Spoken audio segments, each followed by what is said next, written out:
से जो मामलात यहाँ पर देखने को मिल रहे हैं महाराष्ट्र के अंदर, पहले वो बदमाश किस्म का जो महाराज, उसने जिस तरीक़े के शब्दों का इस्तेमाल किया इस्लाम मज़हब के बारे में और मुसलमानों के लिए अपनी जान से ज़्यादा जो जिनसे मोहब्बत करते हैं, नबी करीम सल्लल्लाहु अलैहि वसल्लम प्रॉफिट मोहम्मद के बारे में उन्होंने जो शब्दों का इस्तेमाल किया है, पूरे महाराष्ट्र नहीं पूरे देश भर में इसके लिए गुस्सा था। और उसी दिन देश के मुख्यमंत्री, महाराष्ट्र के मुख्यमंत्री उसी दिन आते हैं, उस गुंडे मवाली को बाजू में बिठाकर उसकी पीठ थपथपाते हैं और कहते हैं कि तेरे बाल को भी हम हाथ नहीं लगने देंगे। उनका उस स्टेटमेंट को सुनकर मुझे ऐसा लग रहा था कि यह महाराष्ट्र का कोई मुख्यमंत्री नहीं बोल रहा है, बल्कि कोई एक टपोरी बोल रहा है। इस तरह की भाषा का इस्तेमाल कर रहे थे, क्योंकि मुख्यमंत्री राज्य का होता है, कोई जात का नहीं होता है। मेरे भी मुख्यमंत्री है, लेकिन इस तरह की जब वो बातें करते हैं तो हमारी नज़रों में उनकी क्या इज्जत रह गई है ये हम जानते हैं और हमारा समाज अच्छी तरीके से जानता है। करके हुआ क्या है, 58 FIRs रजिस्टर हुए हैं पूरे हिंदुस्तान के अंदर। 58 अभी तक कोई कार्रवाई नहीं हुई, यानी कि 58 जब FIRs रजिस्टर हुए हैं, इससे ये साबित होता है कि कहीं ना कहीं कोई बहुत गंभीर विषय हुआ है, जो लोग नाराज़ है, पुलिस स्टेशन में जाकर FIRs रजिस्टर करवा रहे हैं। ऐसे हालात के अंदर पुलिस खामोश बैठी है, तमाशा बनकर देख रही है, तो कुछ ऑर्गेनाइजेशंस बॉम्बे हाई कोर्ट जाते हैं ये अपील करने के लिए कि ये इस तरह का ने स्टेटमेंट किया है, इसके ऊपर कार्रवाई होनी चाहिए करके। और अदालतों की हम इज्जत करते हैं, लेकिन अदालत ये कहती है कि पुलिस ने साइबर सेल की मदद लेकर वो जो महाराज ने जो स्टेटमेंट किया है उसको सोशल मीडिया से हटा देना चाहिए।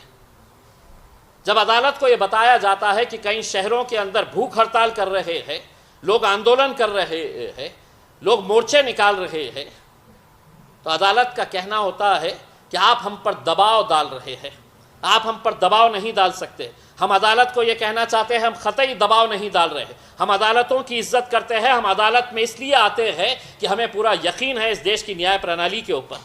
पुलिस काम नहीं कर रही है, पुलिस तमाशाई बनकर देख रही है, इस वजह से हम इंसाफ मांगने आपके पास आए।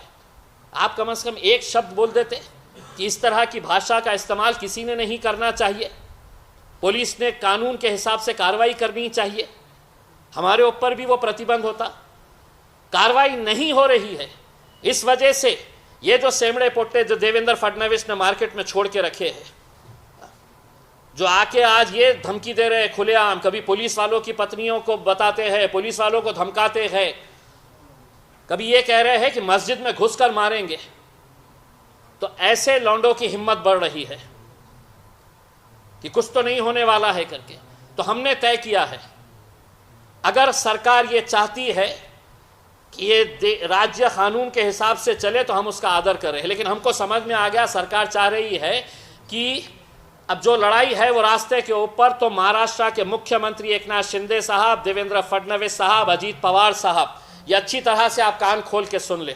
हम 5 दिन का आपको वक्त दे रहे हैं, अगर 5 दिन के अंदर इन लोगों के ऊपर अगर कार्रवाई नहीं हुई तो 6ठे दिन हम पूरे महाराष्ट्र की मीटिंग लेंगे और एक डेट डिक्लेयर करके इतनी बड़ी रैली मुंबई की तरफ कूच करेंगे हम कि महाराष्ट्र के इतिहास में कभी देखी नहीं होगी इसमें। और हम वहाँ पर आके कोई हंगामा नहीं करेंगे, हम पूरा संवैधानिक अधिकारों का इस्तेमाल करते हुए शांतिपूर्ण तरीके से आपके पास आएंगे और मुख्यमंत्री साहब, उप मुख्यमंत्री साहब, आपको हम एक संविधान, कॉन्स्टिट्यूशन की एक पुस्तक आपको गिफ्ट करने के लिए आएंगे।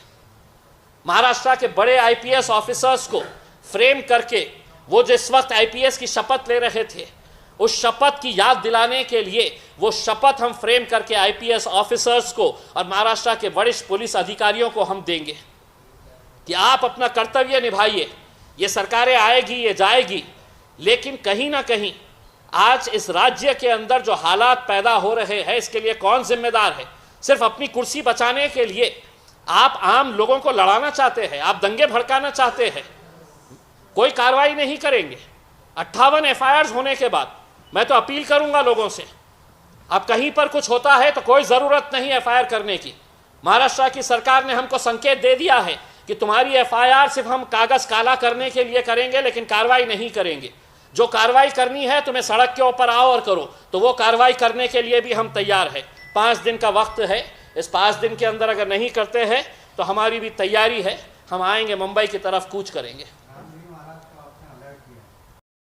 रामगिरी, एक तो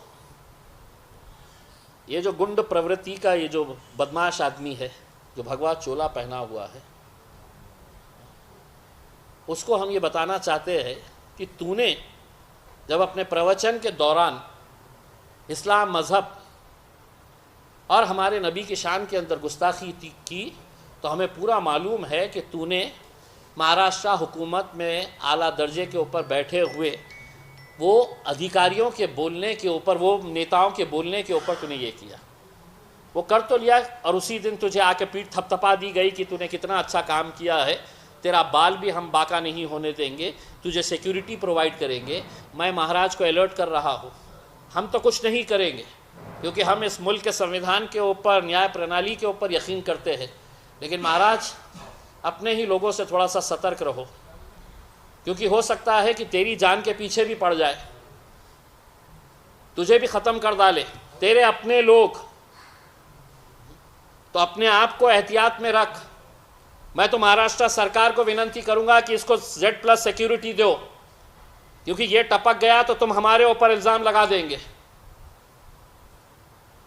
जितनी सिक्योरिटी दे सकते हैं इसको दो, क्योंकि तुम अपनी कुर्सी बचाने के लिए किसी भी घटिया हरकत को अपना सकते हैं, ये तुमने साबित कर दिया है। इसलिए मैं ये मवाली को अलर्ट कर रहा हूँ कि आप थोड़ा सा अलर्ट रहिए। मैंने एक पत्र महाराष्ट्र के DG को भेजा हूँ और उनको ये बताया हूँ, 3 दिन पहले भेजा हूँ, उनको ये कहा हूँ कि 8 दिन के अंदर अगर इसके ऊपर कार्रवाई नहीं होती है तो पूरे महाराष्ट्र भर के अंदर आंदोलन होगा। सिर्फ इतना कहना चाहूँगा कि बम्बई में मुसलमानों के नेताओं ने एक अपनी आदत बना लिए है कि रामगिरी महाराज हमारे हुजूर की शान में कुछ बोले, या मस्जिदों में घुसकर मारने की कोई धमकी दे, या गाजापुर के अंदर हमारे घरों में घुसकर हमारी माँओं और बहनों के साथ जो हरकत हुई है, तो इन्होंने सिर्फ ये काम किए हैं कि DG के पास जाना, पुलिस कमिश्नर के पास जाना, पुलिस स्टेशन के पास जाना, ऐसा मेमोरेंडम देना, तस्वीरें खिंचाना, तस्वीरें खिंचा के बाहर आना, यूट्यूब वालों को बाइट देना, अपने गुस्से का इजहार करना और बस ख़त्म। अब मैं आपको एक चुनौती दे रहा हूँ, अगर मैं मुंबई आ रहा हूँ और तुम सही मानों में अगर मुसलमानों की नुमाइंदगी करने वाले नेता हैं, तो एक मर्तबा उद्धव ठाकरे को, शरद पवार को, नाना पटोले को, इनको सबको बोलो कि जिस तरीके से छत्रपति शिवाजी महाराज का पुतला गिरा, हमने भी उसकी निंदा की। भ्रष्टाचार की वजह से छत्रपति शिवाजी महाराज का पुतला गिरा, हमने उसकी भी इंक्वायरी की मांग की। कैसे सड़क के ऊपर निकल के आ गए, ऐसा लग रहा था आरिफ नसीम खान फूट फूट के रो डालेंगे वहाँ पे। कभी उसके लिए नहीं निकलने का आया मौका, कभी दिल में यह एहसास नहीं हुआ कि मेरी नबी की शान के अंदर गुस्ताखी हुई है, मैं मेरे नेताओं को बोलूँगा कि चलो एक दिन हम भी बैठेंगे करके। क्या सिर्फ मुसलमानों के ठप्पे चाहिए इलेक्शन के वक्त, सिर्फ वोट चाहिए?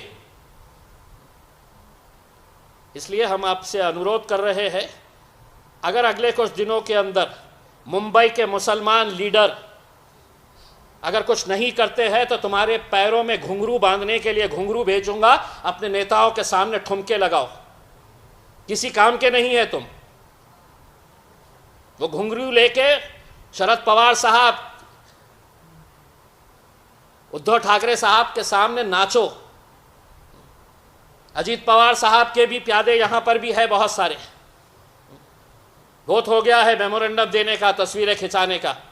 अब ये कोई MIM की तरफ से नहीं बोल रहा हूँ। अगर मुसलमान है, अगर दर्द हुआ है, अगर तकलीफ़ हुई है कि नबी की शान के अंदर गुस्ताखी किसी ने की है, तो हमारे साथ चलिए। किसी पार्टी के बैनर के अंदर तले नहीं, हम तिरंगे लगाएंगे गाड़ी के ऊपर। तिरंगे लगाकर है तो एक मर्तबा फिर मुंबई की तरफ कूच करेंगे।